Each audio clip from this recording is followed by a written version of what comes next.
Thank you so much for dropping in. We're gonna be chilling for um probably for some time, but yeah, hopefully.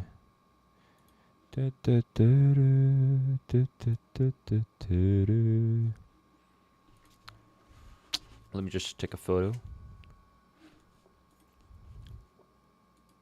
Oh shit. I broke it.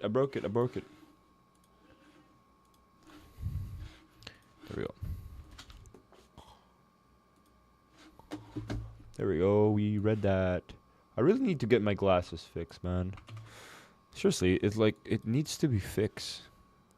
Like, this one is like really needed to be fixed.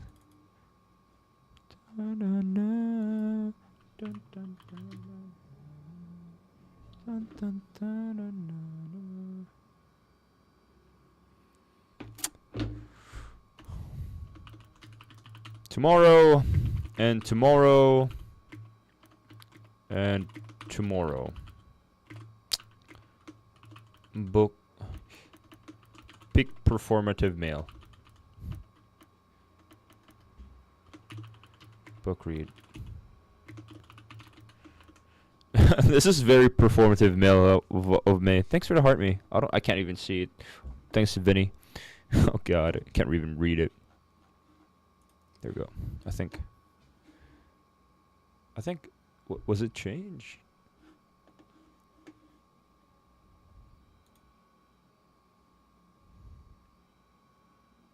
I think. Oh shit! Am I not include? There we go. It's reading. Or.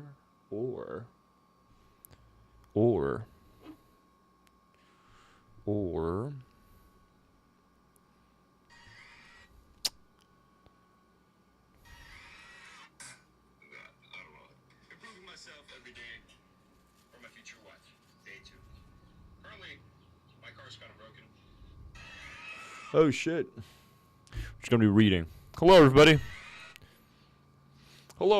If you wanna tune into my book stream, I think watch the previous video as well of improving myself for my future wife. Day 2, you'll see it, so drop in stream. Thank you. You wanna tune into my book stream, I think watch the previous video as well of improving myself for my future wife. Day 2, you'll see it, so drop in stream. Thank you. If you wanna tune into my book stream, I think watch the previous video as well of improving myself for my future wife. Day 2, you'll see it, so drop in stream. Thank you. If you wanna tune into my book stream, I think watch the previous video as well of improving myself for my future wife. Day 2, you'll see it, so drop in stream. Thank you. If you wanna tune into my book stream. Hello, thank you, Vinny. Wait, hold on. I think I want to change to landscape. Landscape canvas, probably. Do you think landscape canvas would be nice? I think so. I think landscape can. No, you know what? It's fine. Bygones be bygones. It looks the same. Hey, what's up, Mickey? I'm too blind. I can't see chat, to be honest. I won't be seeing chat lately. So, if you come to Twitch, we'll be doing the book stream as well. Thank you so much for everybody dropping in here. But we'll be reading this tonight. I don't know how long I'm gonna be reading it, but drop in stream. Thank you. If you wanna tune into my book stream, I think watch the previous video as well of improving myself for my future wife. Day 2, you'll see it, so drop in stream. Thank you. If you wanna tune into my book stream, I think watch the previous video as well of improving myself for my future wife. Day 2, you'll see it, so drop in stream. Thank you. If you wanna tune into my book stream, I think watch the previous video. Yo, Jay, thank you so much for the heart ring.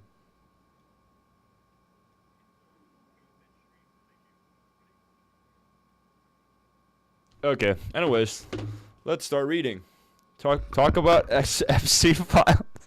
God dang it. Epstein files. Wow, that is very impeccable.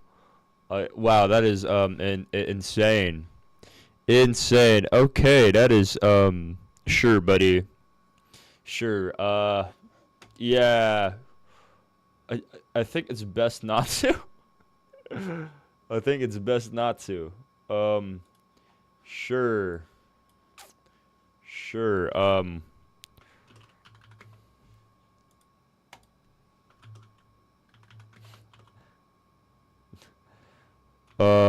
Thank you.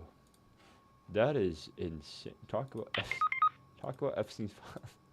Jesus Christ. Yo, chillax, buddy boy. Video capture device. Yo, thanks for the follow, everybody. Add existing main cam. There we go.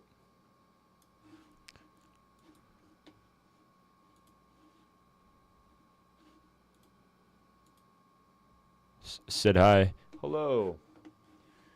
Wait, hold on. Am I live? Am I not live no more? There we go. YouTube will be super sketchy to an extent, but yeah, thank you. Hi. Hello. Let's read the book. This is so peak performative male, but I'm trying to change. I'm trying to be better. So, you guys don't know, I have been uploading videos of me improving myself for my future wife. I say future because I'm literally single right now, but yeah. For my future wife. Like literally.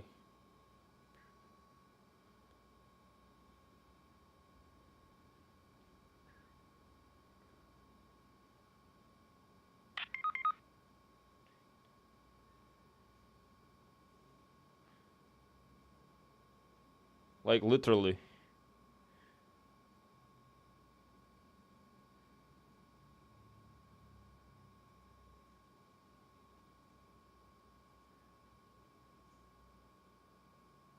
Like literally, we're just watching it right now. I'm still here. Hello, voicing. Hello. Thank you guys so much. I don't know who's here. I don't know even who's here. I can't read.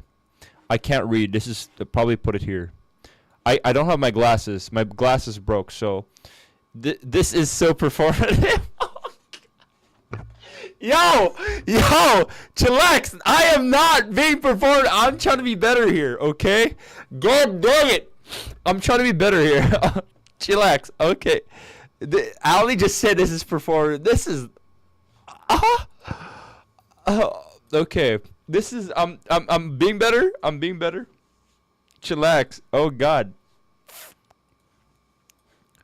Oh my god. This is shit. I'm not even being performed right now. I am not. I'm just trying to be better for my future wife, okay? I think this is one way to say that I am being better. I don't know, man. It just I don't know. Put me down spiral of my life. Yo, it's a good book, by the way. It's a good book. I am basically Kai Cenat. Holy shit. Things I've seen on a phone would be diabolical. But hey, what's up, Celine? Ooh, donut. Thanks. Where's the matchas? No matchas. Should I get a matcha? Should I order a matcha? No, that's not. Okay, I'm moving on. I'm moving on. I am moving on from the town. Yeah, can I send me the link?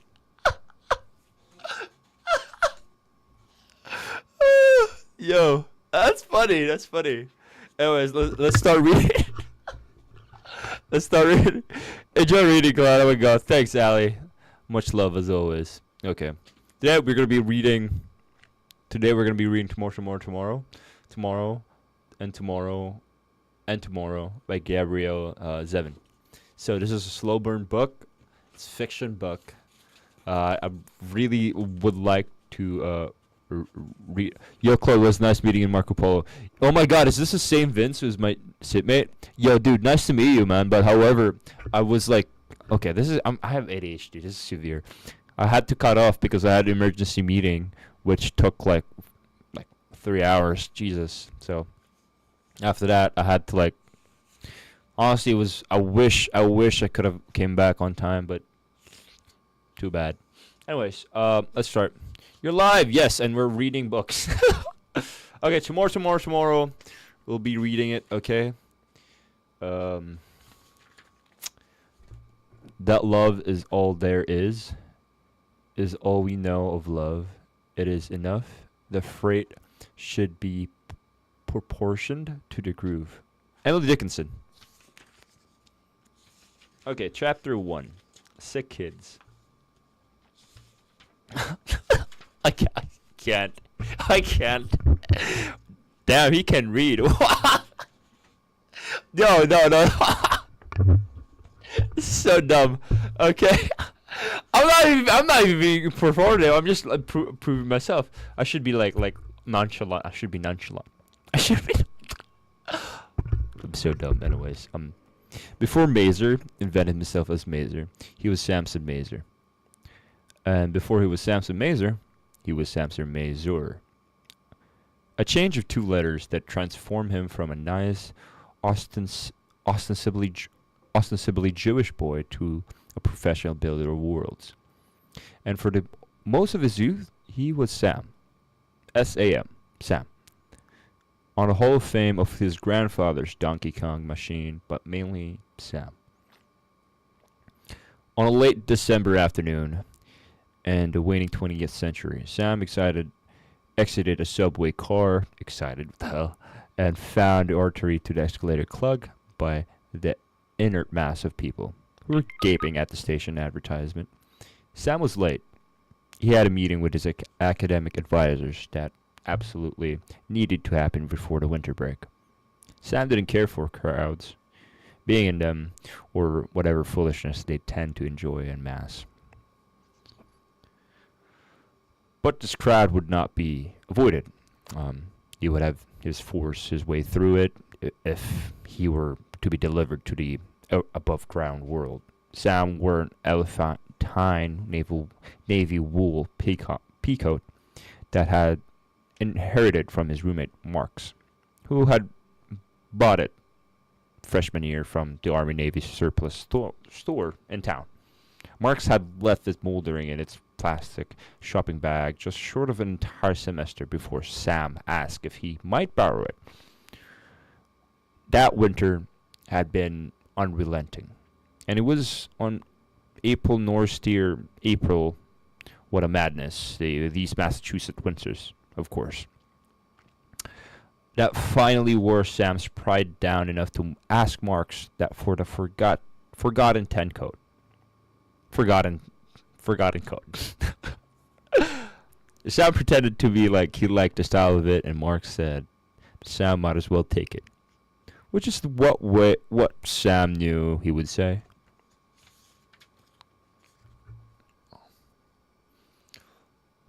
Like most things purchased from the Army Navy surplus store, the coat emanated mold, dust, and perspiration of dead boys, and Sam tried not to be speculated why the garment had been surplus. But then the coat was far warmer than the windbreaker he had brought from California his freshman year. He had believed that a large coat would work to conceal his size. The coat, its ridiculous scale, only made him look smaller and more childlike. That is to say, Sam Mazur, at the age of 21, did not build for pushing and showing, and so as much possible he weaved through the crowd. Feeling somewhat like the doomed amphibian from the video game Frogger, he found himself uttering a series of excuse me's that he did not mean. A truly magnificent thing about the way the brain was coded, Sam thought, was that it could say excuse me while meaning screw you, unless they were unreliable or clearly established with lunatics or scoundrels. Characters in novels, movies, and games were meant to be taken at face value. The totality of it is what they did or what they said. But people the ordinary, the decent, and basically honest couldn't get through the day without one indispensable bit of programming that allowed you to say one thing and mean, feel, even do another. "Can't you go around?" a man in black and green macram hat yelled at Sam. "Excuse me," Sam said. "Damn it, I almost had it." A woman with a baby in a sling muttered as Sam passes in front of her. "Excuse me," Sam said. Occasionally, someone would hastily leave, creating gaps in the crowd.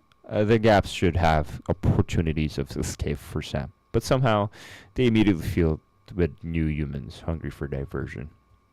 It was nearly for the subless escalator when he turned back around to see what the crowd had been looking at.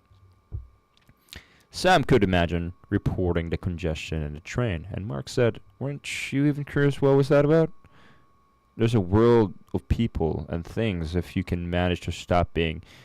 That is a deep word. Oh, misanthrope. What is that? What is that? That's a new word. Oh, shit.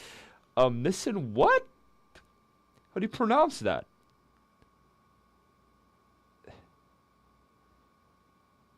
What does it mean? Yo, this is cool. Misanthrope. Misanthrope. Misanthrope. Misanthrope. A person who dislikes humankind and avoids human society. Oh. Stop being a misanthrope for a second. Sam didn't like Mark's thinking of him as a misanthrope. Even if he was one, and so he turned. That was he spied his old comrade, Sadie Green.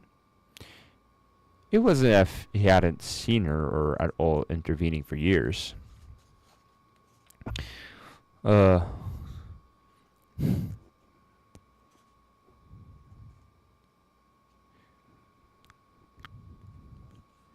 Keith, what? What do you mean, spark plug? What do you mean, not spark plug? It wasn't even spark plug, to be honest. I feel like it's something else. It's misfiring. So performative. Shut the front up. Misanthrope. Misanthrope. That's the word. I feel like it's not spark plug or like I don't know. Bro, it's like Filipino dinwidders. Nagleak imong oil. I think some of it, yeah. There's like leak markings. But I don't really know. But misanthrope, yeah. Where's Jolo? Bro, I'm in my house. What do you think Jolo would be here? There's like leak markings. Do you think it's like far worse? Asa ka na siya pigatuan? Really depends. Really depends. It's misfiring. I feel like there's been leak simmering through the oil on my spark plug. That's why. Did you and your girl? Yes, I am single. So we're reading books. Anyways, page 5. That is another deep. I don't know how to pronounce that word. What is that word? I'm like Kai Sinat, bruh.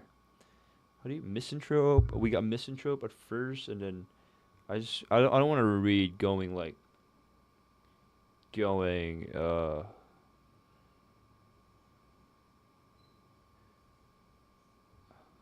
Habitué. Habitué. What the fudge word is that? A resident or frequent visitor to a particular place. Okay, that's cool. So sa kapitan sa kolon base yung ani mo dito mga parts mo gipangita. Usually wala sa pakitan. Kapitan. Thanks Jotara. Thanks for everybody to heart me. Okay. Habitué. Okay. They have been habitué of science fairs, the Academic Games League, and numerous other competitions. Oratory, robotics, creative writing, and programming. Because wherever you went to a mediocre public high school in the East, Sam, or a fancy private school in the West, Sadie, the Los Angeles Smart Kid Circuit was the same. They would exchange glances across the room of nerds sometimes. She'd even smile at him as if corroborate there. Is she French? What the how do you pronounce that word, bruh? I don't wanna like read it like a white guy, but like I wanna read it like the way it's pronounced. How do you detente? What the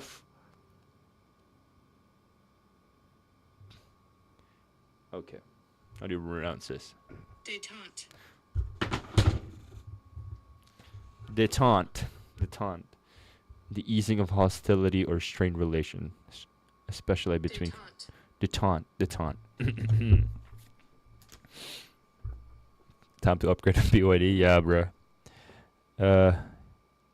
Okay. If to corroborate their detente, and then she would be swept up in the full. What is this word again? This is okay. I'm just gonna read it blindly. Okay. Cool. Detente, and she would sweep up in Voltron circles of attractive, smart kids, and that always surrounded her. Boys and girls like himself, but wealthier, wittier, and with better glasses and teeth. That is basically me in high school. Well, basically Sam in high school. Whatever it is. And he did not want to be one more ugly nerd person hovering around Sadie Green. Sometimes he would make a villain out of her, imagine ways that she had slighted him, the time she had turned away from him, the time she had avoided his eyes, but she hadn't done those things. It would have been almost better if she had. He had known that she had gone to MIT and had wondered if he might run to her when he got into Harvard. For 2.5 years, he had done nothing to force such an occasion. Neither had she. But there she was, Sadie Green, in the flesh, and to see her almost made him want to cry. It was almost if she was a mathematical proof that had eluded him for many years. But all at once, with the fresh, well-rested eyes, the proof that had a complete, obvious solution. There's Sadie! He thought, yes. He was able to call her name, but then he didn't.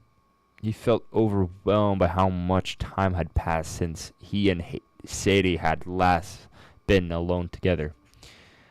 How could a person still be young, as he objectively knew himself to be, and had so much time pass?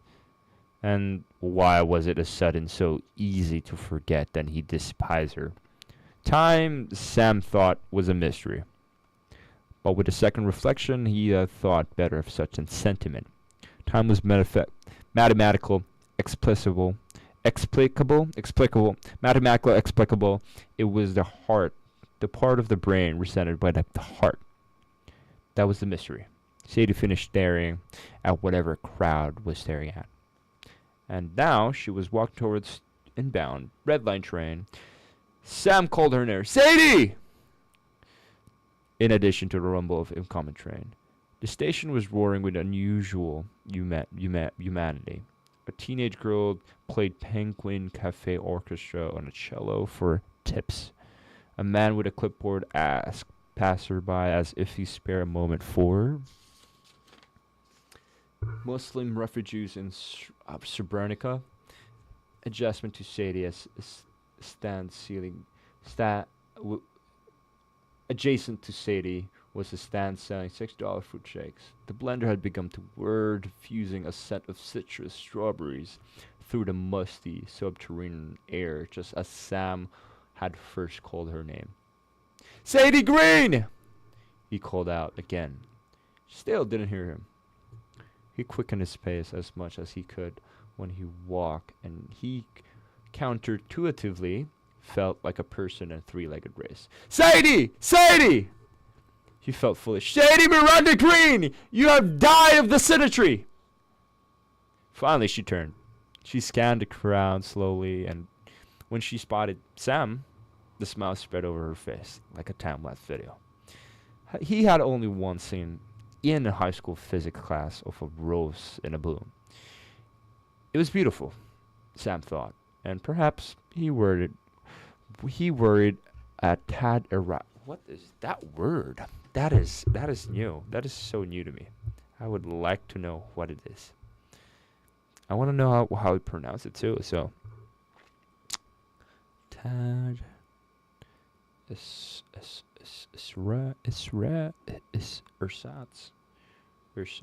Oh, that is a very good deep word. Ersatz, a tad ersatz.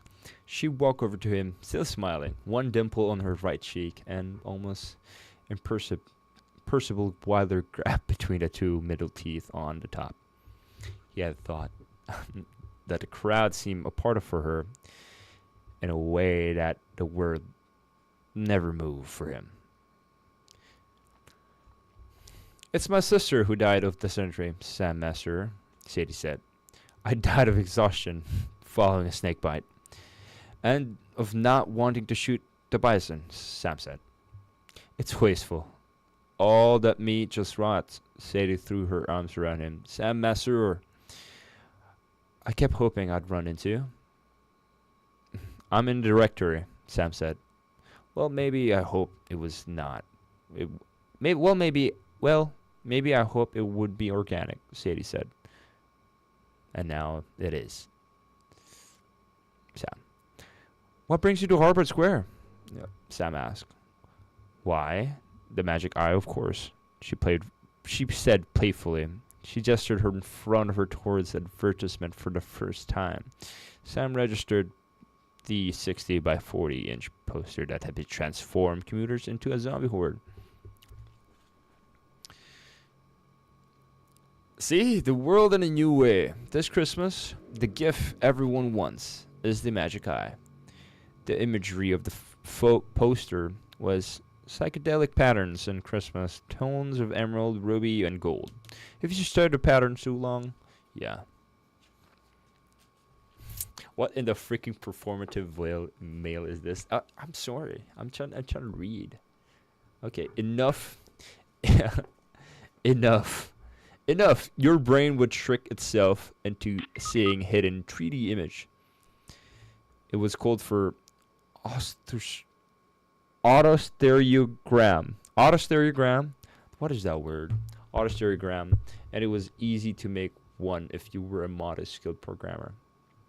This, Sam thought, the things people find amazing. He groaned. You disapprove? Sadie said. This can't be found in any dorm, common room on a campus. Not this particular one, Sam. This one's unique to every train station in Boston. Maybe U.S.? Sadie laughed. So, Sam, don't you want to see the world with your magic eyes? I'm always seeing the world with magic eyes, he said. I'm exploding with childish wonder. Sadie pointed toward a boy about 6. Look how happy it is. He's got it now. Well done. Have you seen it? Sam asked. I didn't see it yet, Sadie admitted. And now I really do want to catch this next train, or I'll be late for class.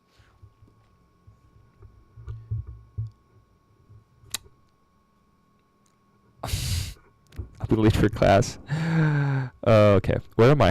I'm lost. Surely you have another 5 minutes, so that can you see the world with the magic eyes, Sam said. Maybe next time. Come on, Sadie. There's always been another class. How many times can you look at something and know that everyone around you is seeing the same thing? Or at the very least, that their brains and eyes are responding to the same phenomenon?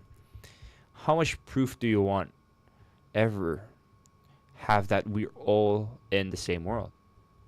Sadie smiled ruefully and punched Sam lightly on the shoulder.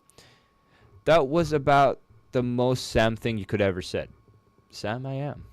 She sighed as she heard the rumble of her train leaving the station. If I fail advanced topics in computer graphics, it's your fault. She repositioned herself so that she was looking at a poster again. You do it with me, Sam. Yes, ma'am. Same squared. Fuck. I need water. Yes, ma'am. Same Sam's.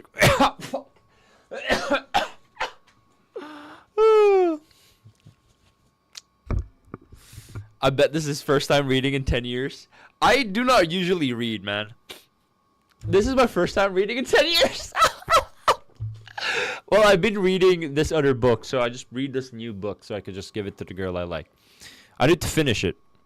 So, yes, ma'am. Sam squared his shoulders and he stared straight ahead. He had not stood this near to Sadie in years. Directions on the poster said to relax one's eyes, to concentrate on a single point until a secret image emerged. If that didn't work, they suggested coming closer to the poster and then suddenly backing up. But there wasn't room for that in the train station. In case Sam didn't care what the secret image was. He could guess that it was Christmas tree, an angel, a star, through probably not a Star of David, something seasonal, trite, and probably appealing. Something meant to sell more Magic Eye products. Autostereograms autostereograms have never worked on Sam. He theorized it was something to do with his glasses. The glasses which corrected a significant myopia wouldn't let his eyes relax enough for his brain to receive an illusion. And so, after a respectable amount of time, 15 seconds, Sam stopped trying to see the secret image and studied Sadie instead. Ooh. Her hair was shorter and more fashionable, he guessed, but it was the same mahogany waves that she had always had. The light freckling on her nose was the same time, and her skin was still olive, though she was so much paler than when they were kids in California, and her lips were chapped. Her eyes were the same brown with the golden flecks. Anna, his mother, had had the similar eyes, and she told Sam that coloration like this was called heterochromia.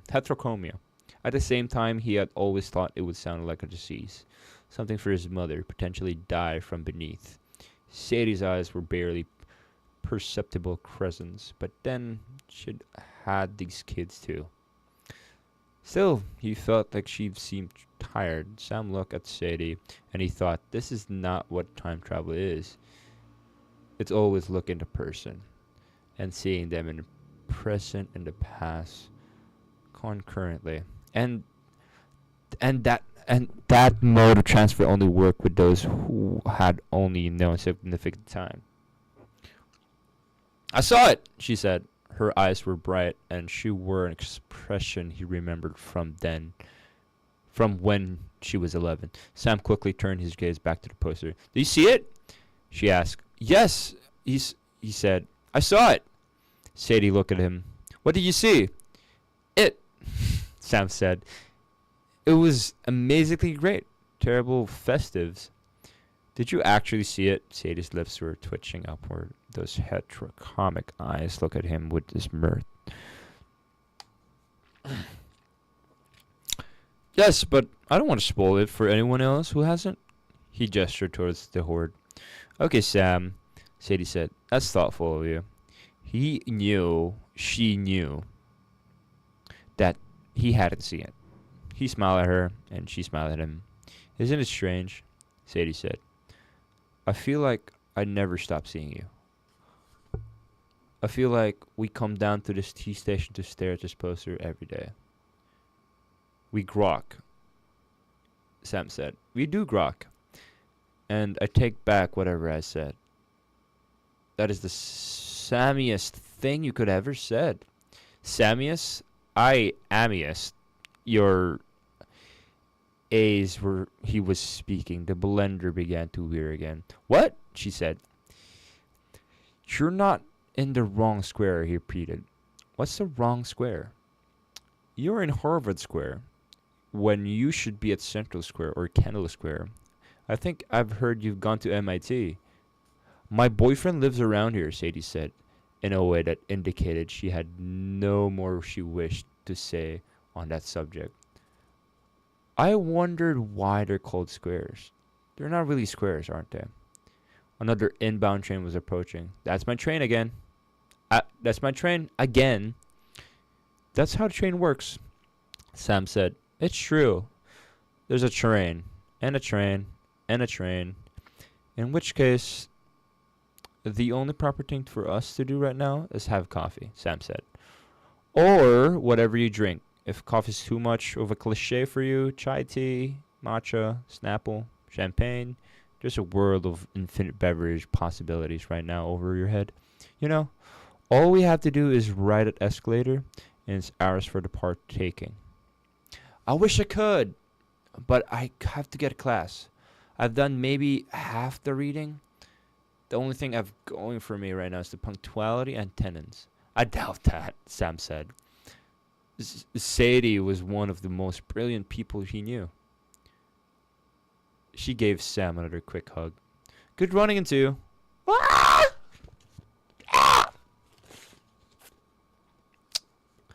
Ah! Good running to you. She started walking towards him to train. Sam tried to figure out a way to make her stop. If this were a game, he could hit pause. He could restart, say different things the right ones this time. He could search his inventory for the items that would take Sadie not leave. They haven't had exchanged phone numbers. He thought desperately. His mind cycled through the ways a person could find in 1995. In the old days when Sam was a child, people could be lost forever. But people were not easily lost as they were what they once were. Increasingly, all you need was the desire to convert person from a digital conjecture to unruly flesh, so he converted himself even through the figure of his old friend was growing smaller and smaller in the train station. The world was trending in the same direction. What with globalization, the information superhighways, and the like, it would be easy to find Sadie Green. He could guess her email. MIT emails followed the same patterns. He could search the MIT directory online. He could call the computer science department. He was assuming computer science. He could call her parents, Stephen Green, Sharon Friedman Green in California. And yet he knew himself. He knew he was the type of person that would never call anyone unless he was absolutely certain that advance would be welcome. His brain was treacherously negative. He would invent that so she could be cold toward him. That she hadn't even had a class the same day. That she had simply wanted to get away from Sam.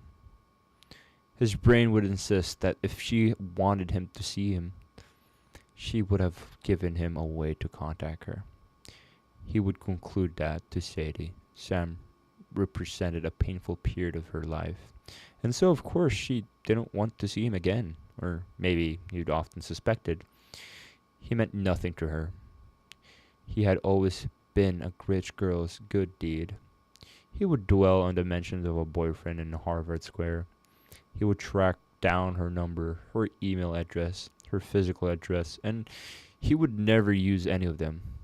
And so, with a phenomenological heaviness, he realized that his very well could be the last time he ever saw Sadie Green.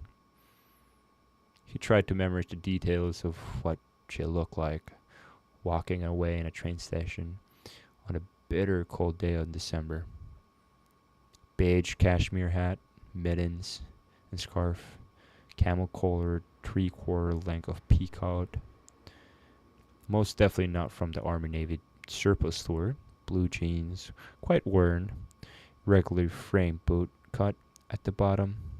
Black sneakers with a white strip.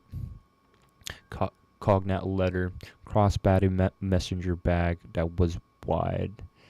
As wide as she was overstuffed the arm of ecru sweater sticking out to the side.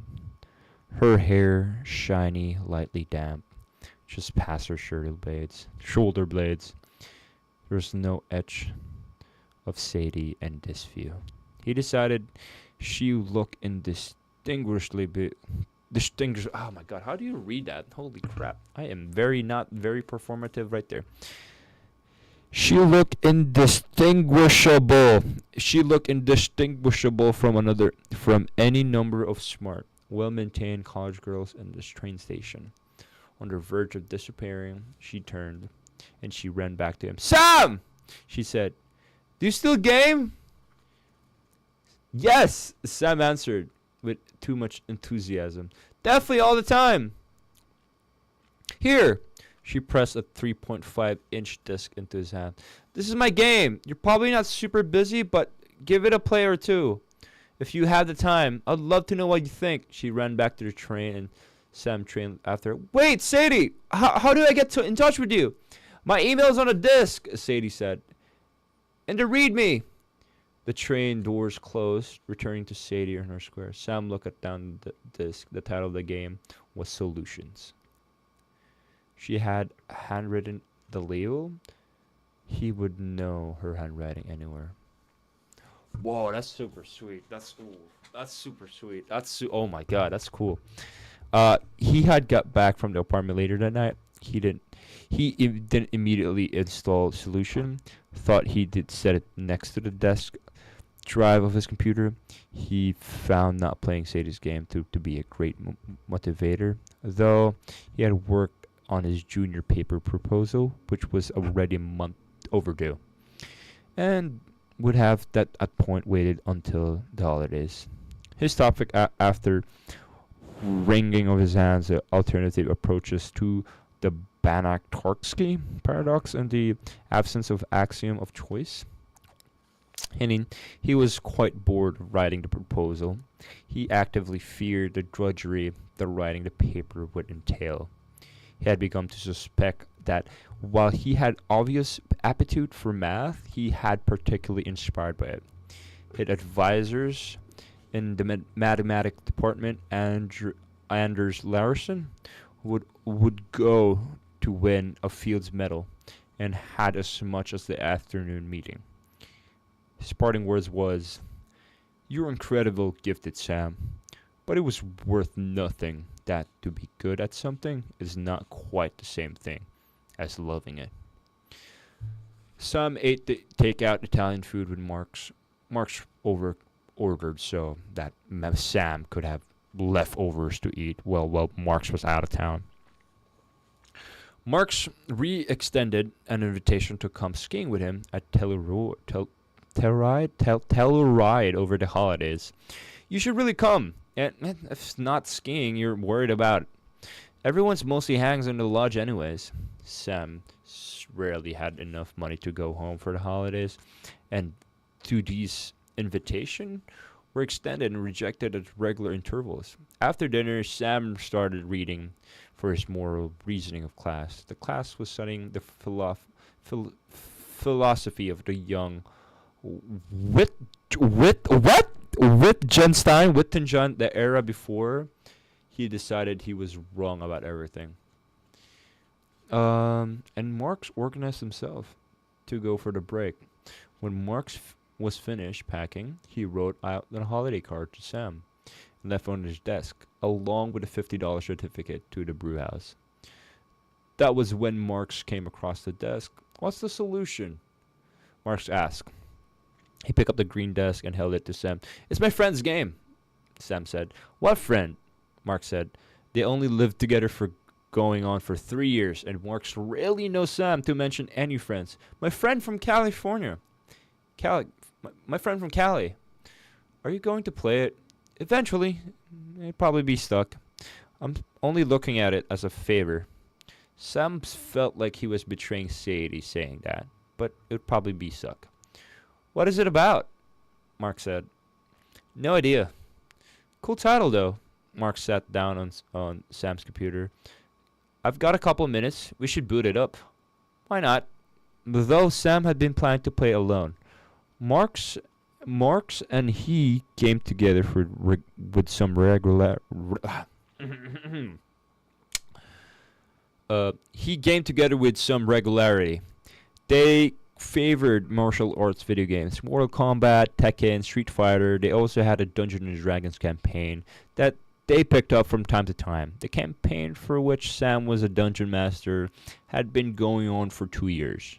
Playing Dungeons & Dragons as a group of 2 people, peculiar intimate experience, and the experience of the campaign was kept a secret from everyone they knew. Marx put the disc in the machine, and Sam installed it on his hard drive. Several hours later, Sam and Marx were done with their first playthrough of Solutions. "What The hell was that? Mark said. I'm so late getting to Ajda's place. She's going to kill me. Ajda was Mark's latest paramour, a 5'11" squash player and occasional model from Turkey. An average resume for one of Mark's love interests. I honestly thought we'd play for 5 minutes. Mark put in his coat, camel colored like Sadie's. Your friend is sick as hell and maybe a genius. How do you know him again? And that stops for chapter 1. No, not chapter 1. That's like chapter 1 of Sick Kids. We're in paragraph 2. Okay. Take a break, because, like, that is actually the longest time I read again. Huh. Actually, an hour! That's crazy. I guess you're gonna read it more often than usual.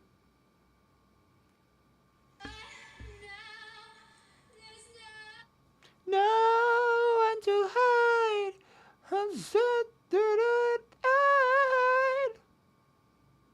Improving myself every day for my future wife. Day 2. Currently, my car's kind of broken. It's a mix of slow burn.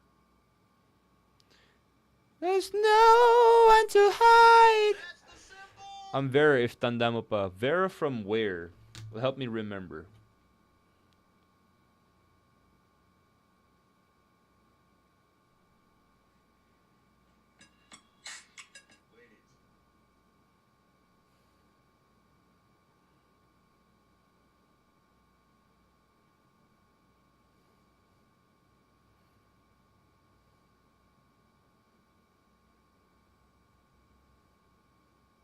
There is no Twitch, Vera. Yo, thanks for the you're awesome. Thank you.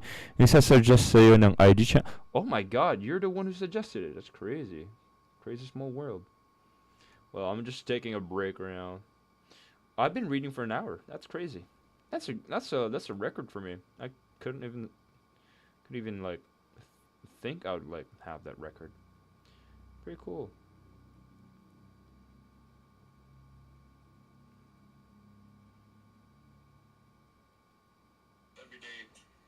For my future wife. Day 2. Currently, my car's kind of broken.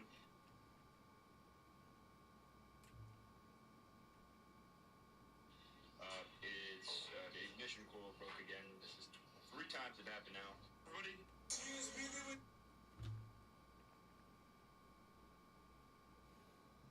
I think we're gonna be so cooked if it's not like about hi Claude, I'm an old subscriber, but I want to be more active viewer now. Staying till late. Oh, thank you so much. I am gonna be working out again. Hopefully, the transformation is insane. I'm trying to be improving as a person now, so that's cool. I probably would be. We never know. I'm trying to be leaner. I can't believe I'm still skinny as shit, even though I'm 25. I wouldn't even think of it. I should be drinking outside rather than reading a book. But we're reading a book. Anyways, on to chapter 2 of chapter 2. Okay. Chapter 2 or no, page 2. I don't know. A bit of both. I'm not really good at book terms. On the other day, Sadie first met Sam. She had been banished from her older sister's Alice hospital room. Alice was moody in the way of 13-year-olds, but she was also moody in the way of some people who might be dying of cancer. Their mother, Sharon, said Alice should be given a great deal of latitude, that the dual storm in front of puberty and illness were a lot for one body to grapple with. A great deal of latitude meant Sadie should go into a waiting area until Alice was no longer angry with her. Sadie was not entirely sure if she had gone to provoke Alice at this time. She had shown Alice a picture of teen magazines of a girl in a red beret, and said something that to effect of you would look good in this hat.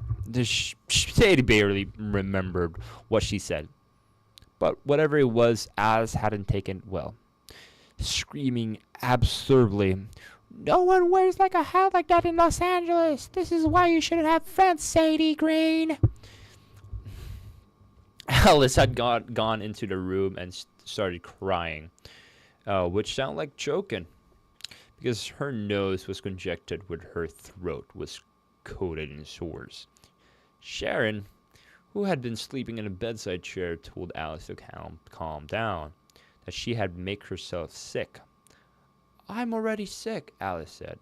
At this point, Sadie started crying too. She knew she wouldn't have friends, any friends, but it was still meant of Alice to point it out. Sharon told Sadie to go to the waiting area. It is not fair, Sadie had to mention to her friend. I didn't do anything. She had been completely unreasonable. It isn't fair, Sharon agreed. In exile, Sadie tried to puzzle out what happened to her. She honestly had though Alice would be looking good in the red hat, but upon reflection, she determined that by mentioning the hat, Alice would have been thought Sadie was saying something about Alice's hair, which had been grown thin from chemotherapy, and that's what Alice thought. Sadie felt sorry for she had mentioned that stupid hat in the first place. She went to knock on Alice's hospital to apologize, though. The glass panel on her window, Sharon mentioned. Come back later. Alice is sleeping. Around lunchtime, Sadie felt hungry, and thus somewhat less sorry for Alice, and sorry for herself. It was irritating the way Alice acted like an asshole, and Sadie was the only one who was punished. As Sadie was repeatedly being told Alice was sick. She was not dying, as severity of leukemia had particularly high remission rate. She had been responding well to treatment, and she's been probably even be able to start high school on schedule in the fall. Alice would only have been in the hospital for 2 nights this time. It was only way out of according her mother's abundance of caution.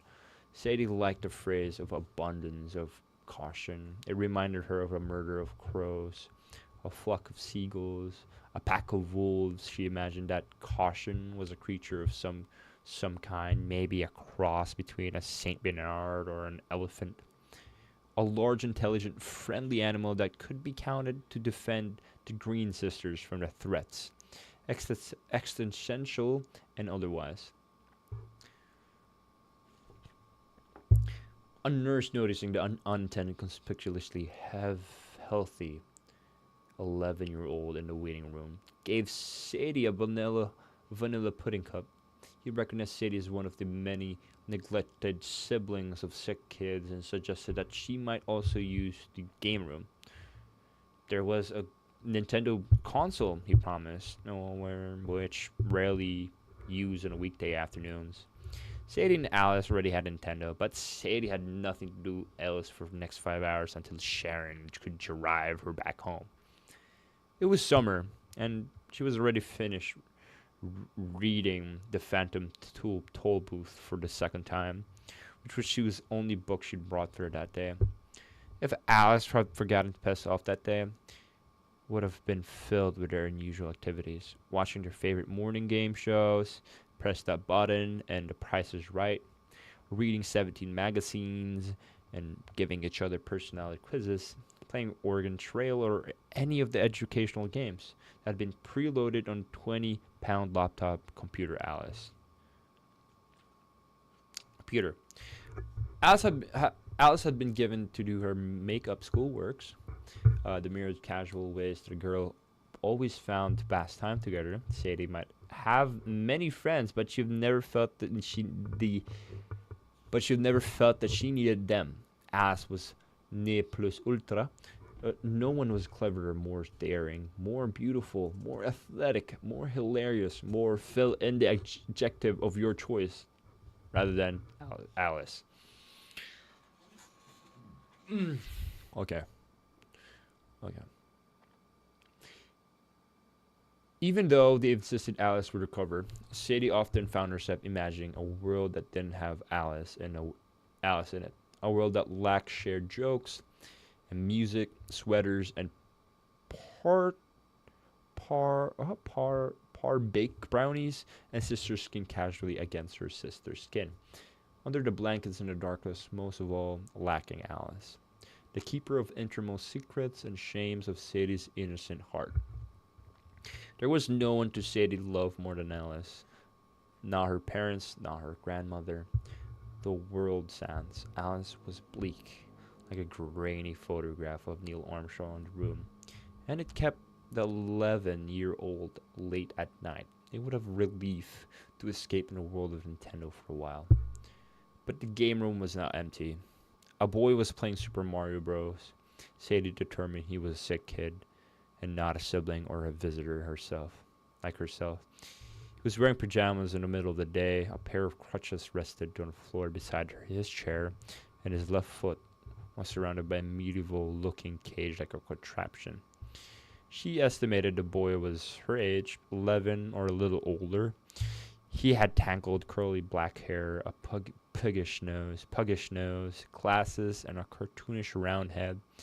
In Sadie's art class at school, she had taught me how to draw by breaking down things into simple shapes. To depict this boy, she would have needed mainly circles. She sat down on the floor next to him, watching him play.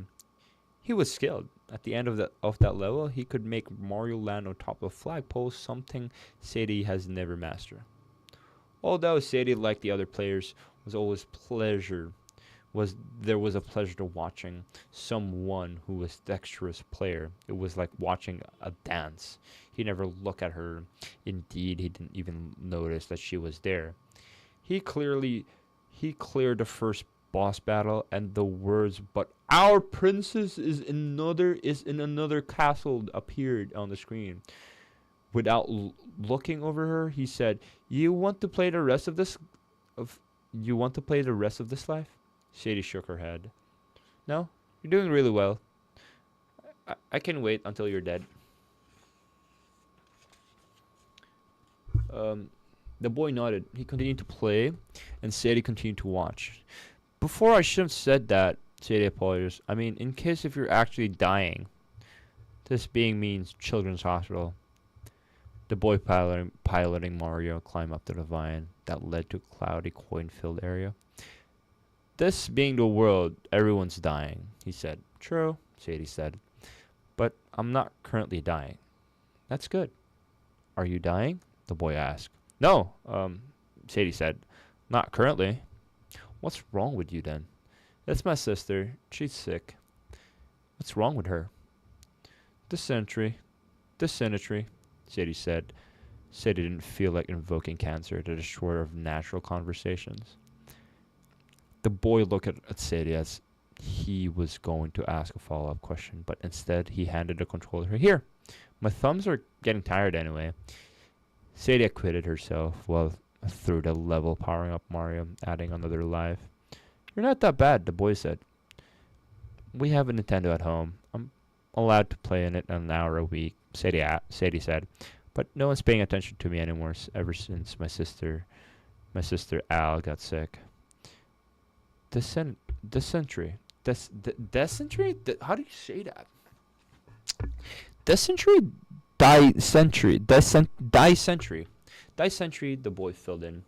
"Yeah, I was supposed to go to the space camp in California this summer, but my parents decided I should stay home, keep Al company." Sadie asked, "Kill the Goomba, one of the mushroom-looking creatures that were abundant like in Mario.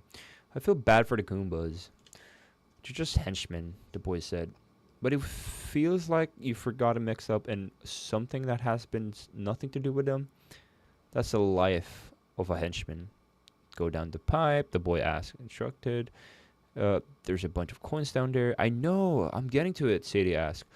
"Al seems be annoyed with me most of the time, so I don't know why I couldn't go to a space camp."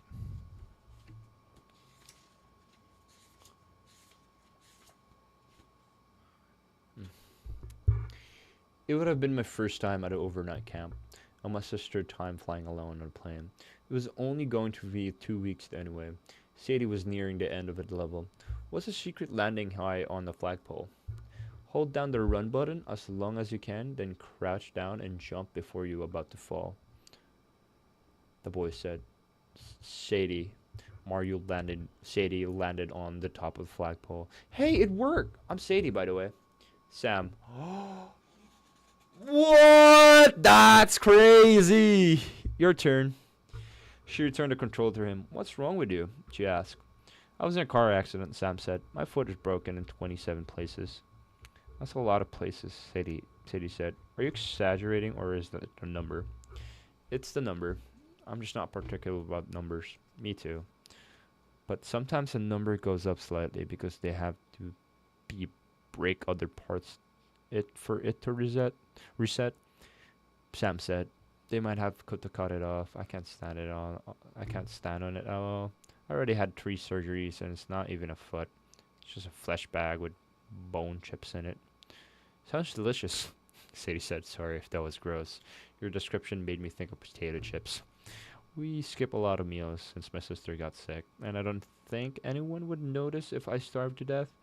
All that I've had today is a pudding cup. You're weird, Sadie, Sam said, with the interest of his voice.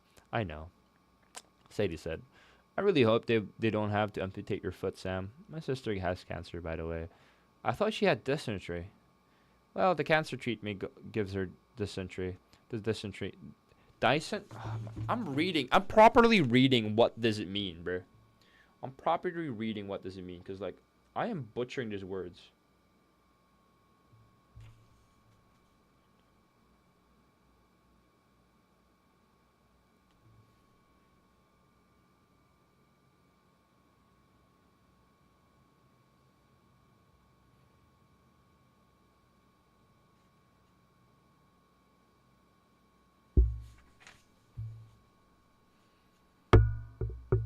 Dysentery. Dysentery?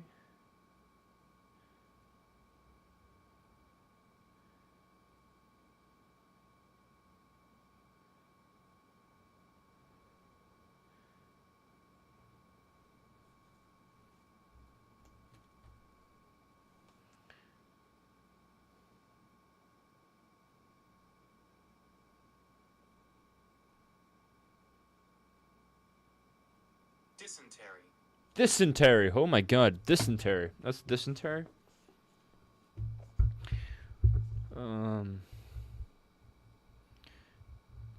Well, the cancer treatment gives her dysentery. The dysentery thing kind of joke between us. Do you know what computer game is Oregon Trail? Possibly. Sam avoided a direct admission of ignorance.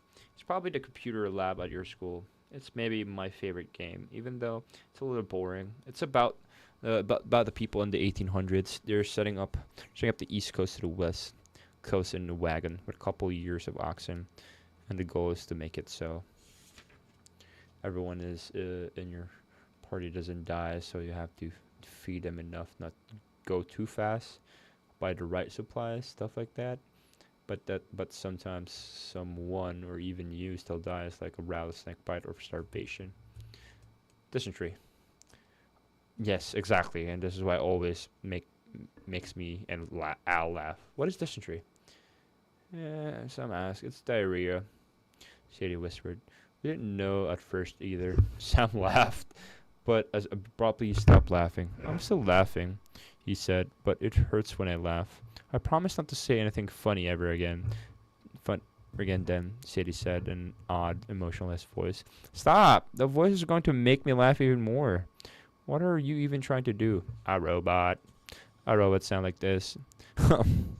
Sam did his impression of a robot when cracked them up all over again. You're not supposed to laugh, Sadie said.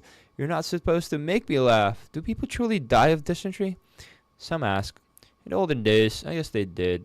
Do you think they put in people's tombstone? I don't think you put cause of death of tombstone, Sam. In a haunted mansion at Disneyland, they do. Kind of hope I die of dysentery now. Shall we switch playing Duck Hunt? Sadie nodded. You'll have to set up the game. They're always right there. Sadie retrieved the light guns and plugged them into the console. She lets Sam shoot first. You're fantastically good, she said.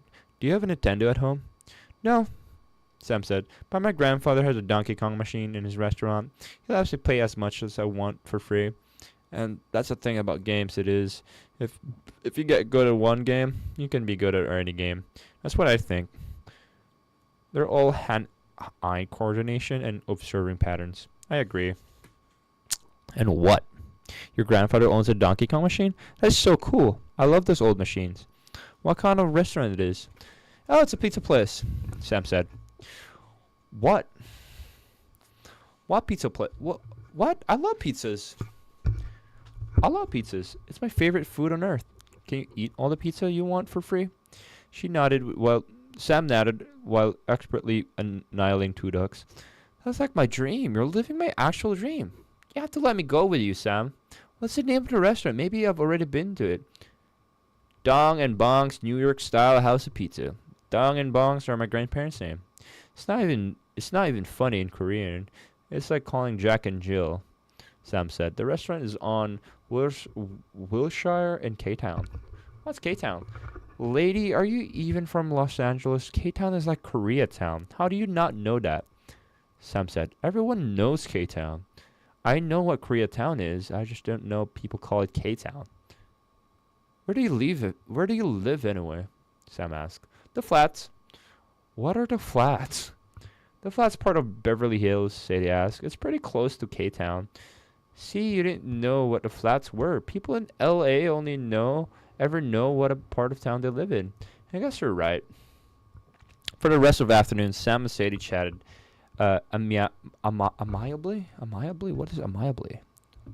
That is something that I am learning from books. I should read books more often. Amiably.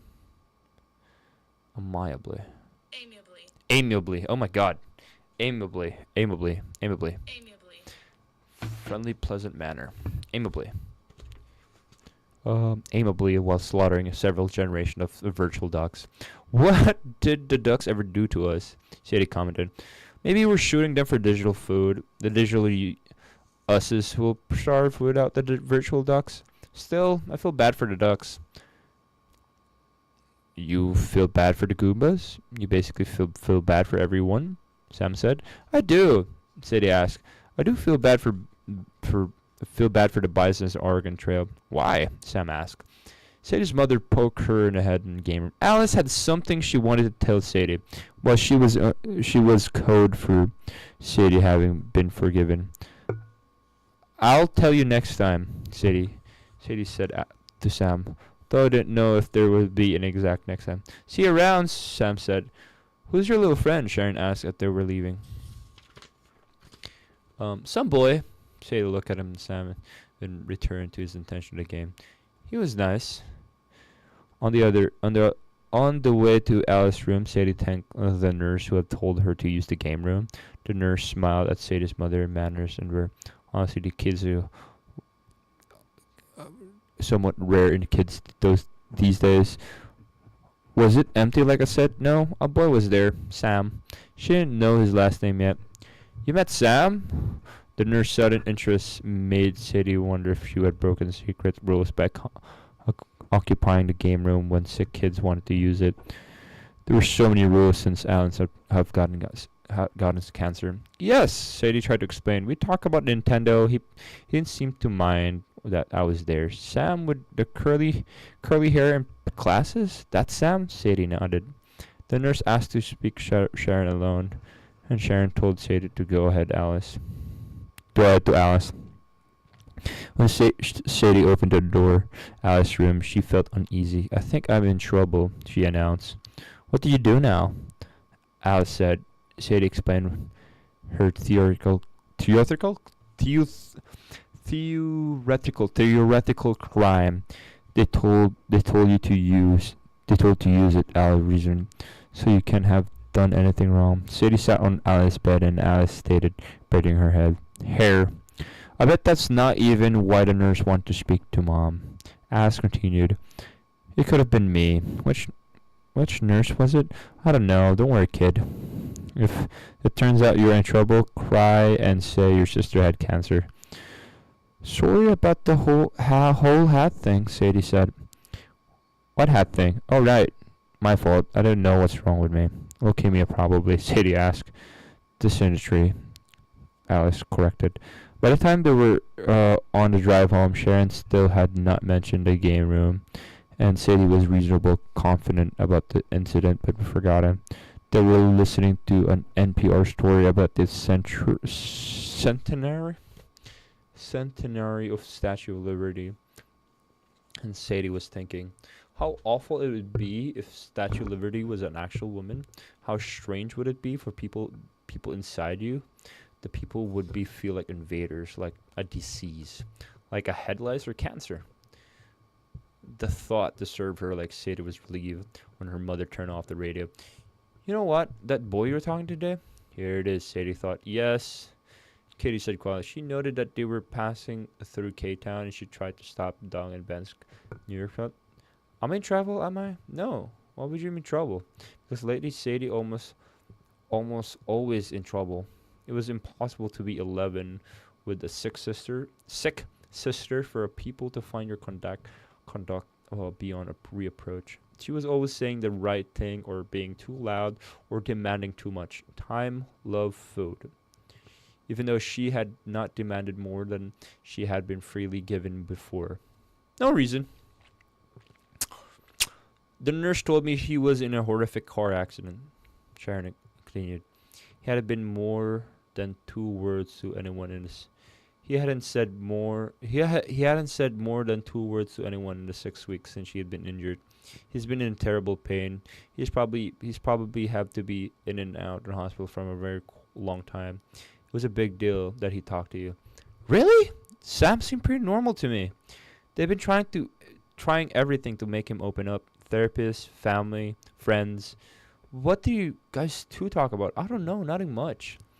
She tried to remember their conversation. Games, I guess? Wow. Okay. Well, this is entirely up to you, Sharon said. But the nurse wondered if you might come back tomorrow to talk to Sam again before Sadie had gotten time to respond. Sharon added, I know you have to do community service for your bar mitzvah next year, and I'm sure this would probably count. To allow yourself to play with another person is no small risk. It means allowing yourself to be open, to be exposed, to be hurt. It is the human equivalent of dog rolling on its back. I know you won't hurt me, even though you can. It is a dog putting its mouth around your hand and never biting down. To play requires trust and love. Many years later, as Sam would controversially say in an interview with gaming website Kotaku, there was no more intimate act than play, even sex. The inherent response, no one had ever had good sex. Oh God, would ever say that? There must be somewhat seriously wrong with Sam. Oh, this is so nice. Sadie went to the hospital the next day. Then whatever day Sam was well enough to play but sick enough to be in hospital. They would become great playmates. They competed sometimes, but they took their greatest pleasure from co-piloting a single-player character, passing a keyboard or a controller back and forth between them while discussing the ways they could ease the virtual person journey through an inevitable perilous game world. While they gamed, they told each other the stories of their relatively short lives. Eventually, Sadie knew about Sam, and Sam knew about Sadie. They thought they did, at least. She taught him the programming she'd pick at school, BASIC, a little Pascal, and he expanded her growing techniques beyond circles and squares. Cross-hatching, perspective, and I don't know what the hell is that word. Sometimes these words get really messed up. I do not know what is this.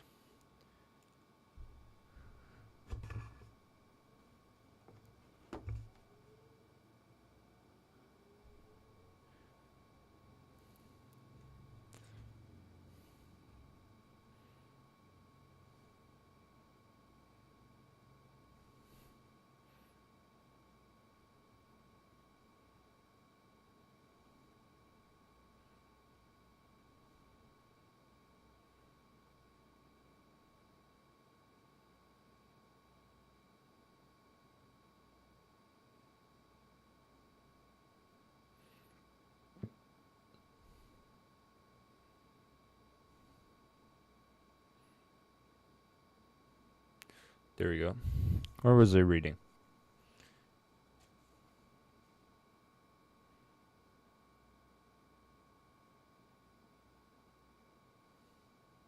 Myself every day for my future wife. Day 2.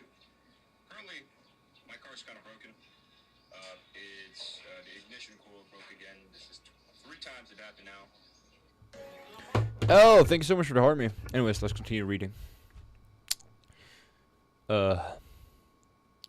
Even at 12, he was an excellent dressman. Since the accident, Sam had began making. Wait, I was trying to read this. What the hell? I was so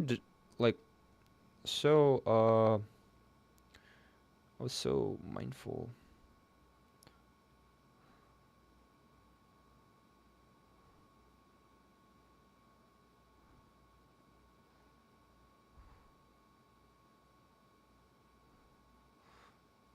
Chiaroscuro.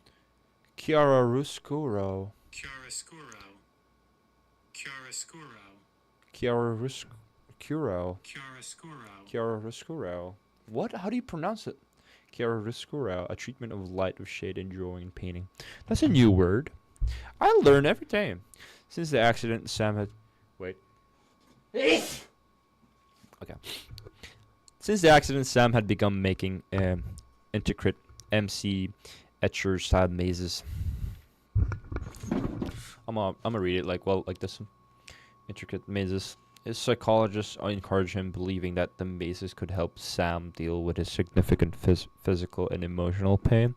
She interpreted the masses as a hopeful indication that Sam was plotting a way beyond his current situation. But the doctor was wrong. Sam mazes were always for Sadie. Oh my God, that's so cute. Oh my God, it's so cute. Sadie and Sam. Yo, L, thank you so much. Bless you. Bless you. Wait, hold on. Oh God. Okay, there we go.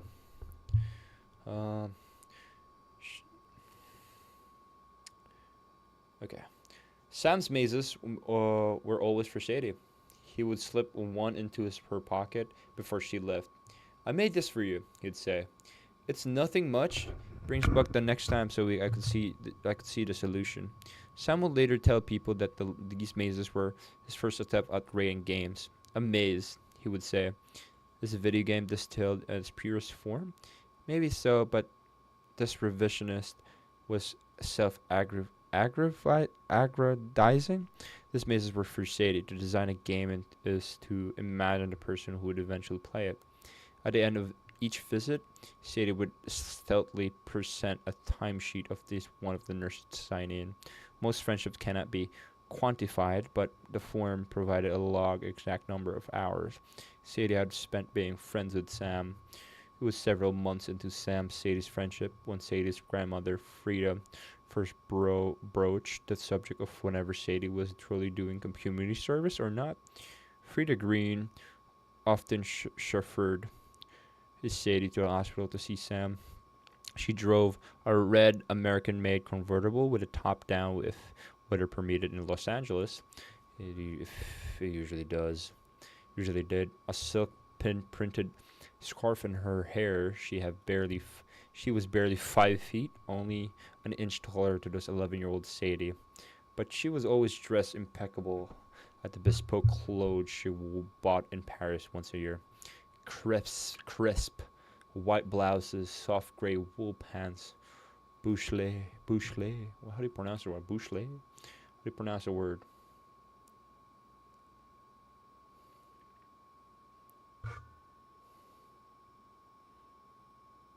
Bouchelet? Boucle. Boucle. Holy shit. Boucle.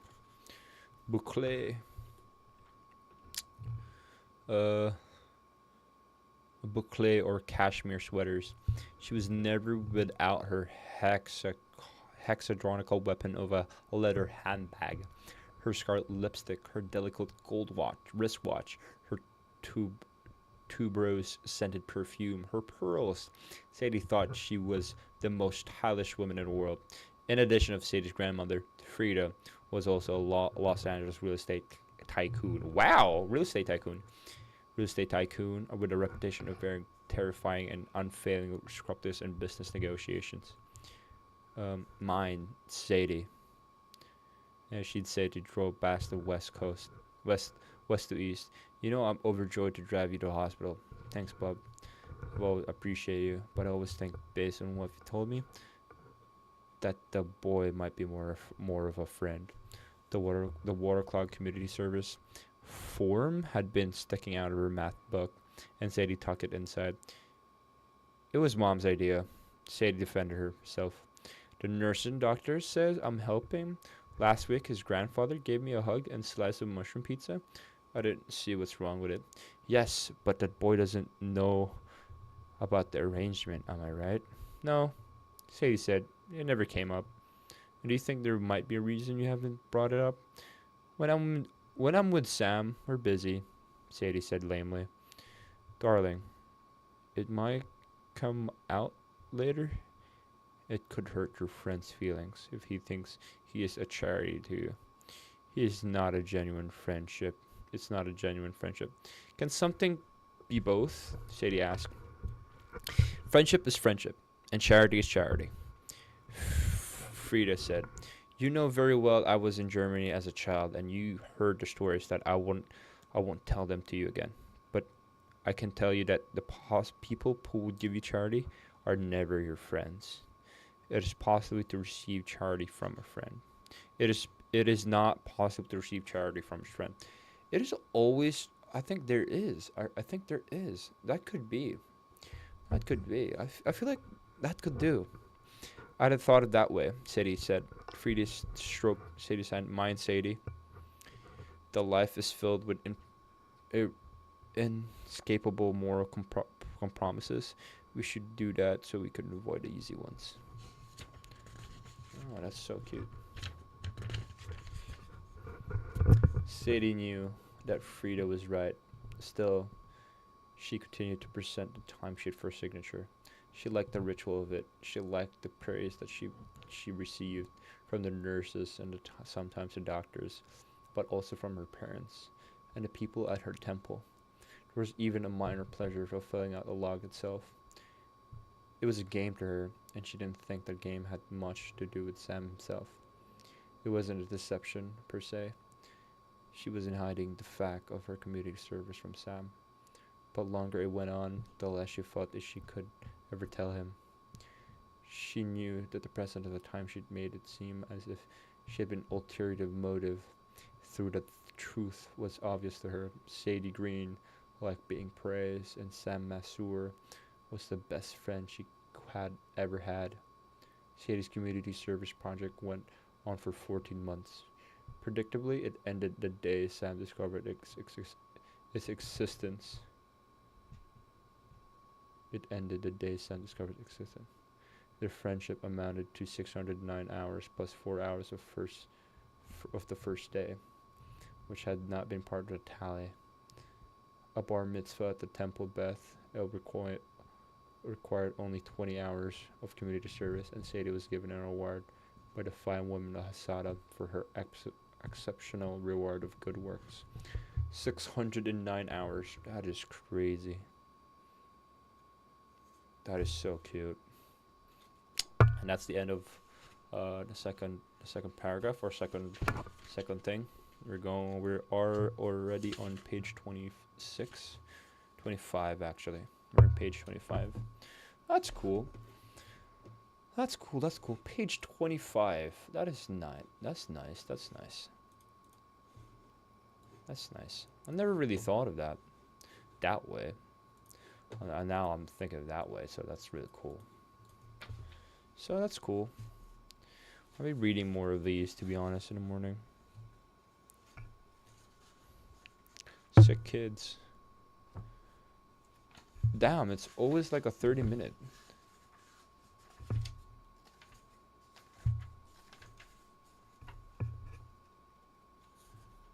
Oh my god.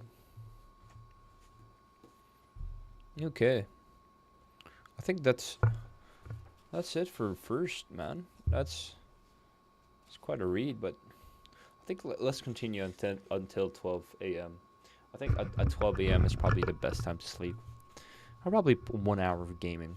Who knows? Who knows? The Advanced Games Seminar met once a week.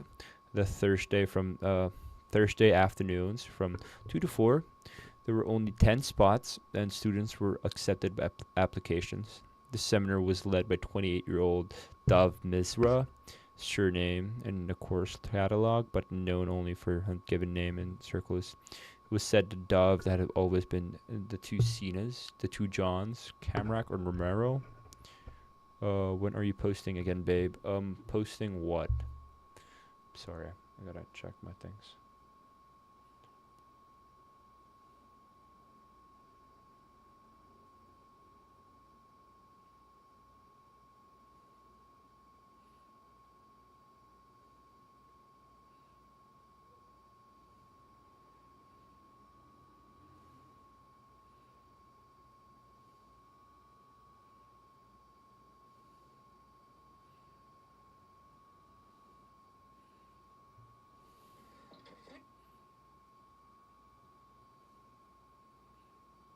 This is the inside, right?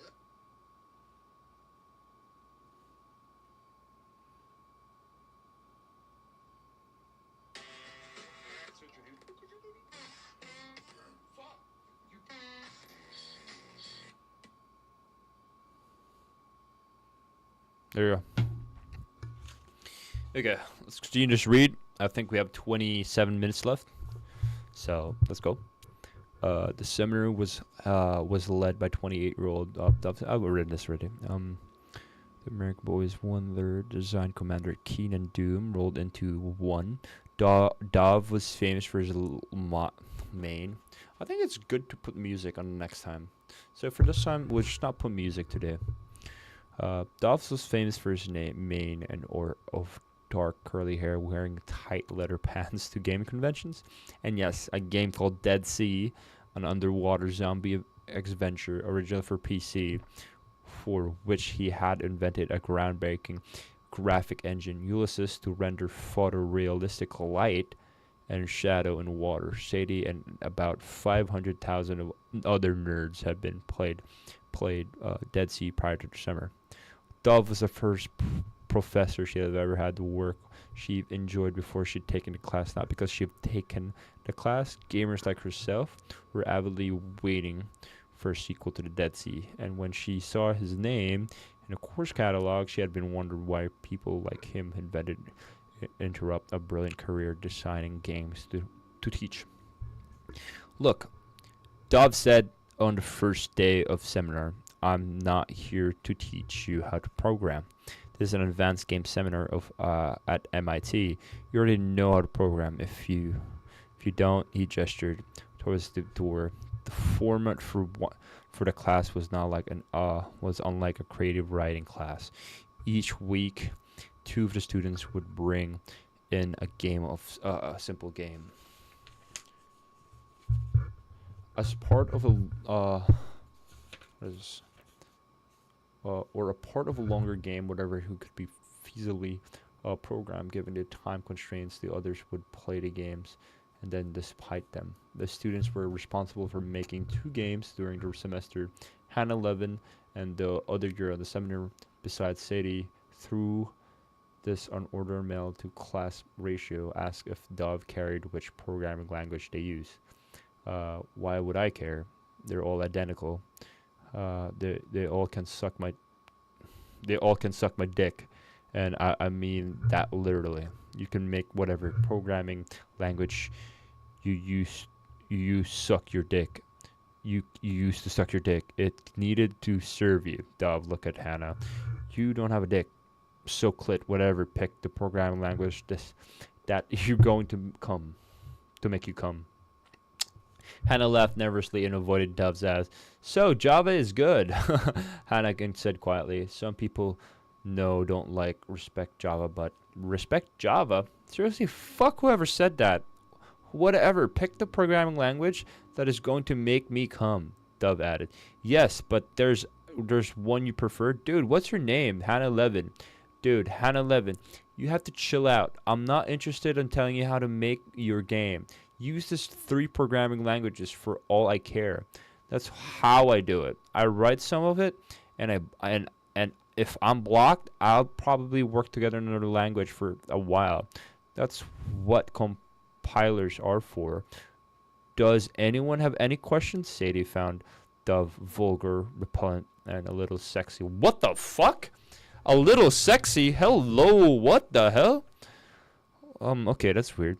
The idea is to blow each other's minds off. Dove said, I don't want to see pretty pictures without any thought behind them.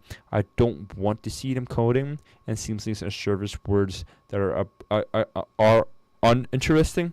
I hate being boring. Astonish me, disturb me, offend me, as if it's possible to offend me. After class, Sadie went up to Hannah and said, "Hey, Hannah, I'm Sadie. Kind of rough in there, right?" "It was fine," Hannah said. Have you ever played Dead Sea? It's amazing." "What's Dead Sea?" It's his game. If you know the whole reason I'm in his class, the main POV in this little girl who is a lone survivor of Hannah interrupted. "I guess I should check it out."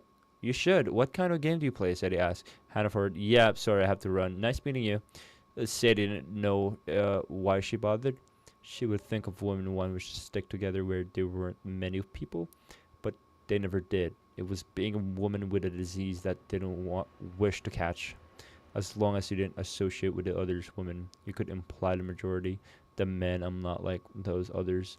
Sadie was by nature a loner, but even and she found going to MIT in a female body to be isolating experience. The year Sadie was admitted to MIT, women were slightly over a third of her class, but somehow it felt like even less. Sadie sometimes felt like if she could go weeks without seeing a woman, it might been that men, most of them at least, assumed they were stupid if they were women, or if not stupid, less smart than they were. They were also operating under the assumption of that was easier to get into. MIT, if you were a woman, statistically, it was a woman had 10% higher odd admittance rate over men, but there could be many reasons for just this statistic. Likely one of the self-elimination female applicants to MIT might have been held themselves to higher standards than a male applicant. The conclusion should not always be the women who got into MIT were less gifted, but less worthy of their places. And yet, that seemed to be what it was. Sadie had the fortune or misfortune of being 17th student to present a game that semester she had struggled with to program. She had always wanted to statement about a kind of designer she was going to be. She hadn't present something that seemed cliche nor just her genre or too simplistic graphically or in a ludic sense.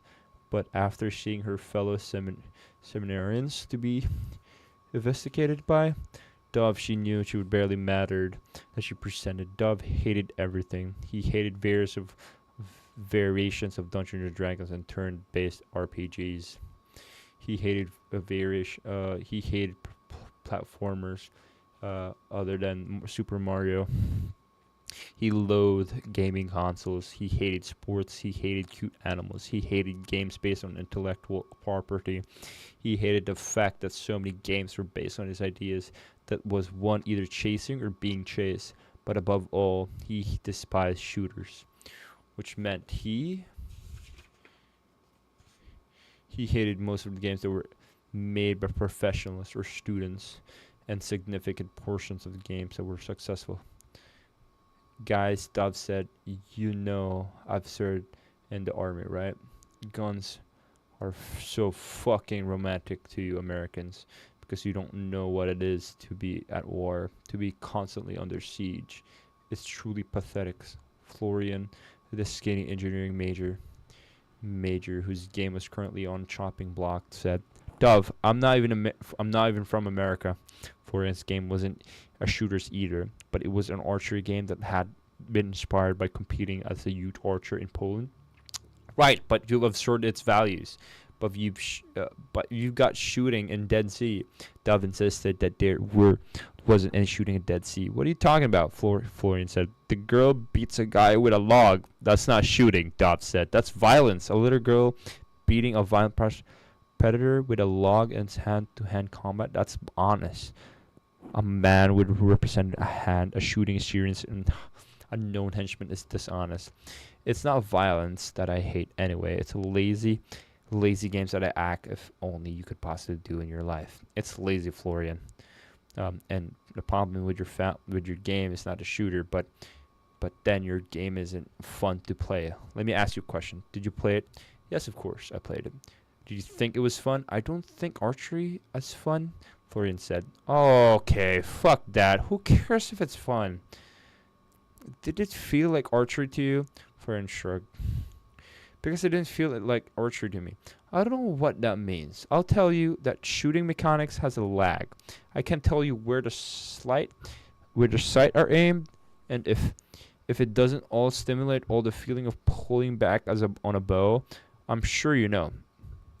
There's no tension. The heads-up display obscures more than it helps. It's a game with some pictures of bow and a bullseye.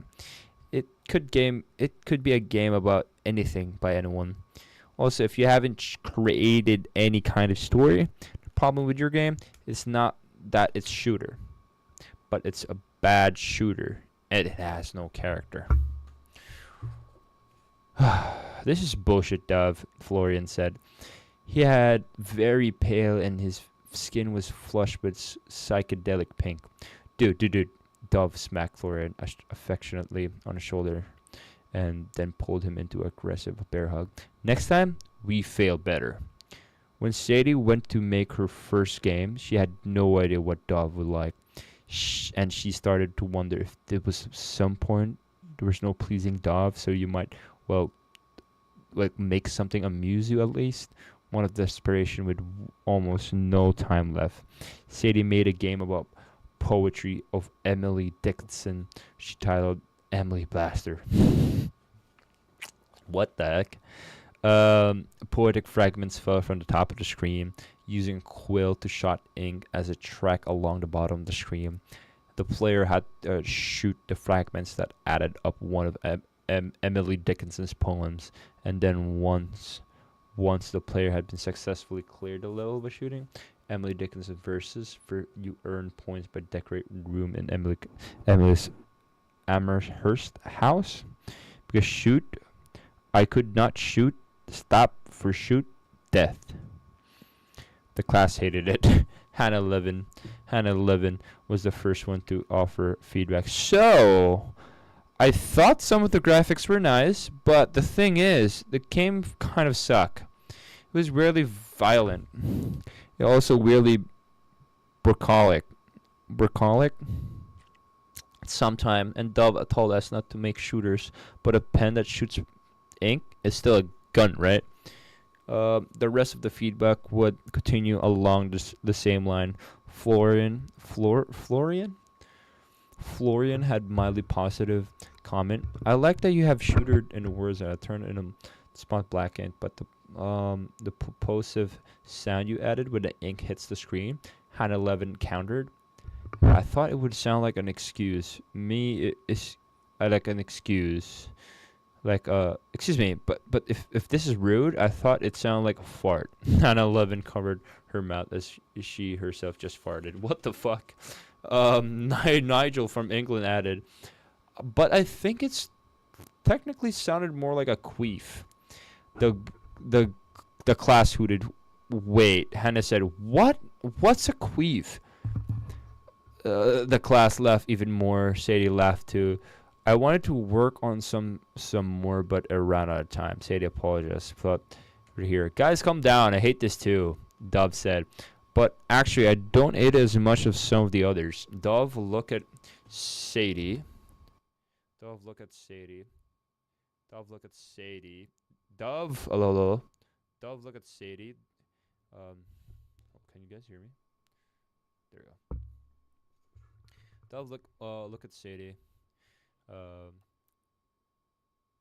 Look at Sadie as I've seen for the first time. It was a fourth class. He glanced at the roster of Sadie, could tell that was learning from her name. She felt flattered, even it was the fourth week of class. It's a rip-off of Space Invaders, but with a pen instead of a gun. At least I can say I haven't played this exact rip-off before, Sadie Green.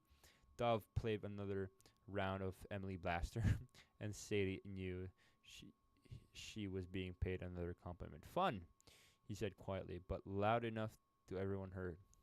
For her second game, Sadie felt she could be more ambitious. This time, she did not struggle with this competition.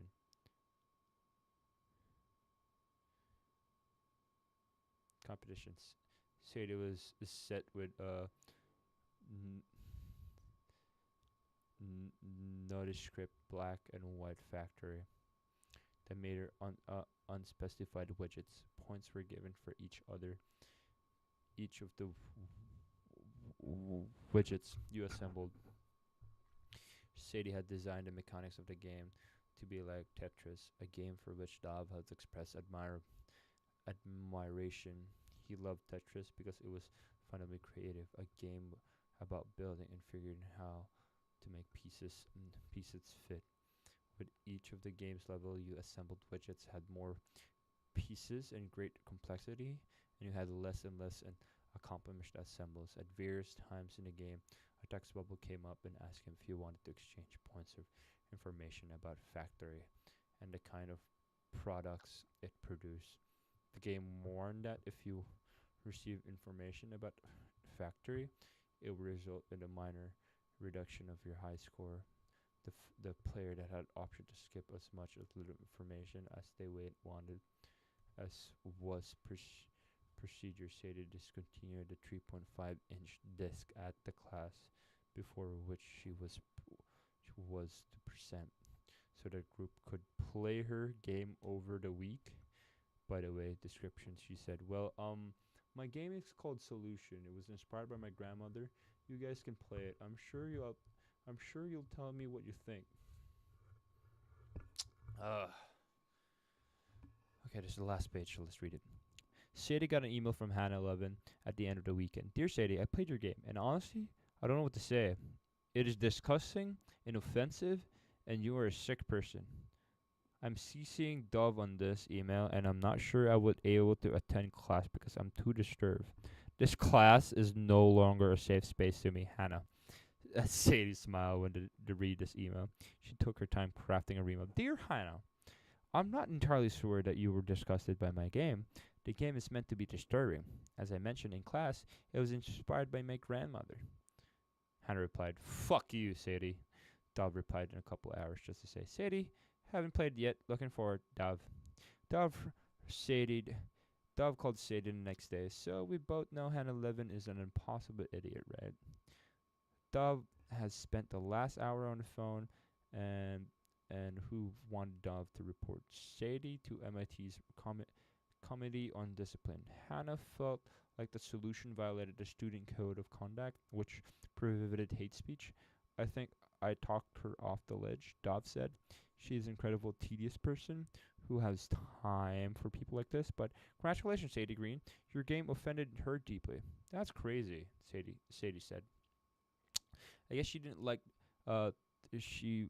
being told she was a Nazi, Dove said. You played the game? Of course, Dove said. I had to. Did you win? Everyone wins, Dove said. That's the genius of it, right? Everyone loses, Sadie said. That's the game about complicit. Genius, Dove said. Genius. The idea of solution was if you ask questions and then keep mindlessly building widgets, your score would be the lower. But you would find you were working on the factors applied parts of the third reach. One of the information you could potentially slow your output. You could make the bare minimum of parts required not to be detected by reach, or you could stop producing parts entirely. The player who did not ask question, the good Germans, would politely get the highest score possible, but in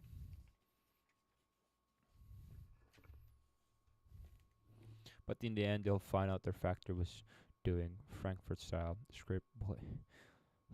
crip across the screen. Congratulations, Nazi. You have been helped lead the third ride to victory. You are the master of efficiency. Cue the meaty Wagner. The idea of solution was that if you won the game, you lose it morally. Listen, I love the game. I thought it was hilarious. Hilarious. City meant to be so crushing, disturbing.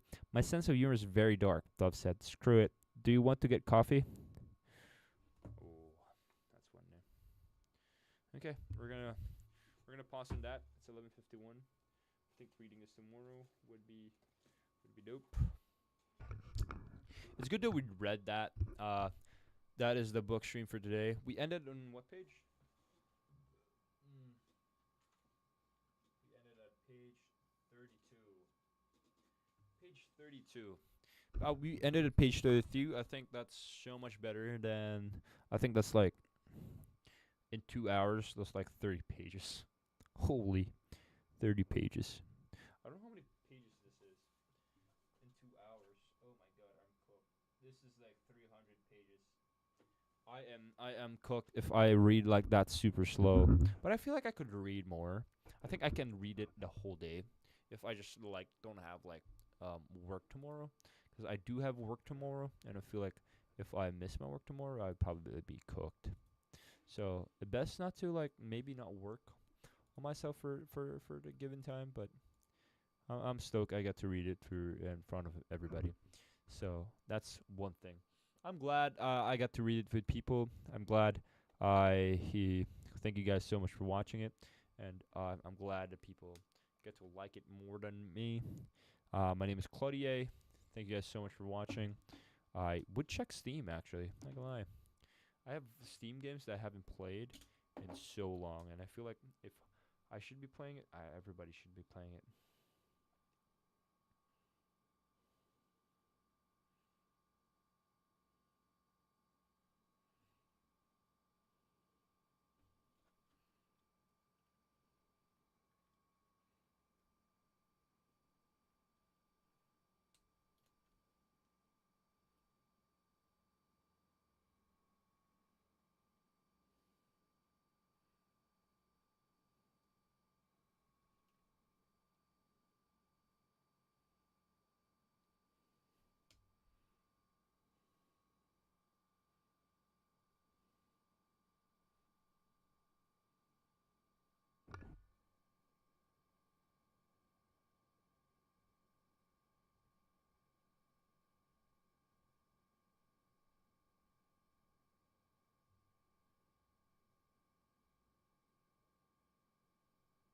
There we go. I feel like that is like how we finish our game. Lord. What is this game? Lord? This is quite a game. Hold on. This is co-op. It's a co-op game.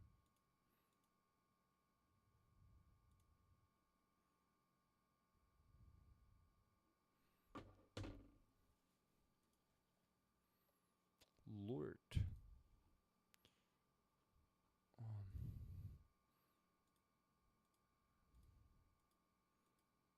That's a cool game. I want to play that game.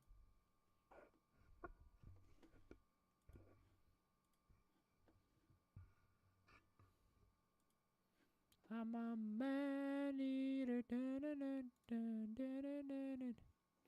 Artopia. The fuck is that game? Doom Dark Ages. Accessible through the main Quarantine Zone. Huh. Single player game. Grounded 2. On Grounded 2. That's nice. Arena Breakout. This is new. Yeah, never mind. This is very old. What the heck? Lort is fun game though. Wait, hold on. Wait, hold on. What's the game? Monster Train. Oh, it's a turn-based game. Half Blood. Oh, this is VR. Yo, Melty, what's good, man? Thanks for dropping in. How you doing?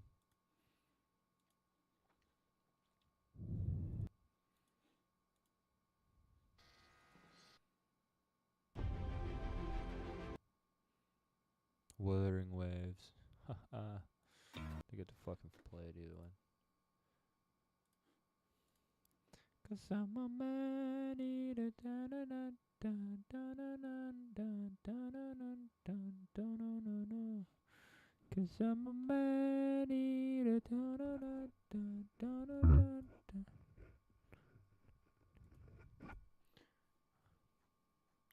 Yo, hello Claudia, hello everybody. I just finished my book stream, so I'm just chilling, to be honest. Not doing anything right now.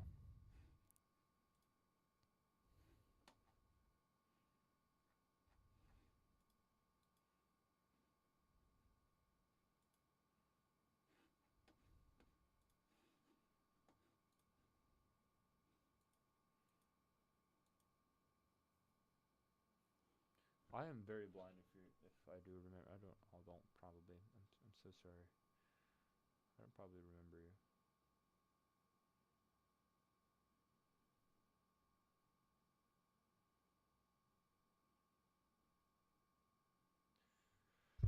Try to help me remember you. It's probably super hard.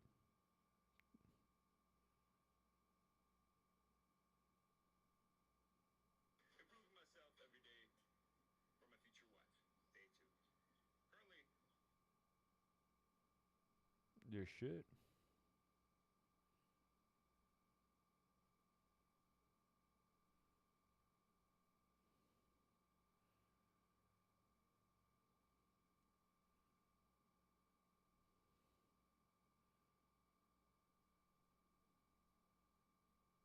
Better?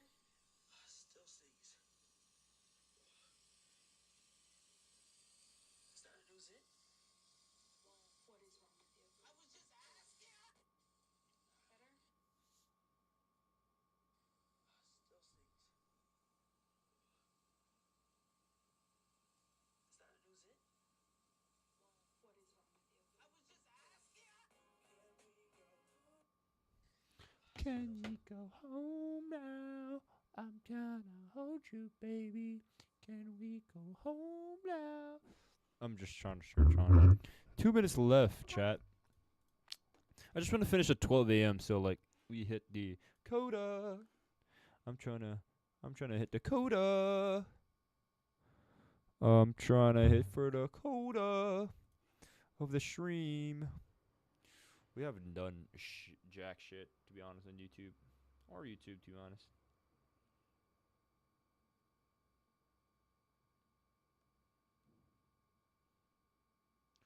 One, two, three, go. Can we go home now? I'm trying to love you, baby. I'm trying to home now. I'm trying to love you away. Okay, we're ending now. Thank you guys so much for dropping in the stream. I'm your host, Claudia Pena. I have work tomorrow, and I need to commute. Very early tomorrow. Unfortunately, we have to commute very early because we have a broken car. Shit. Very oopsie right there. I think we can't even order.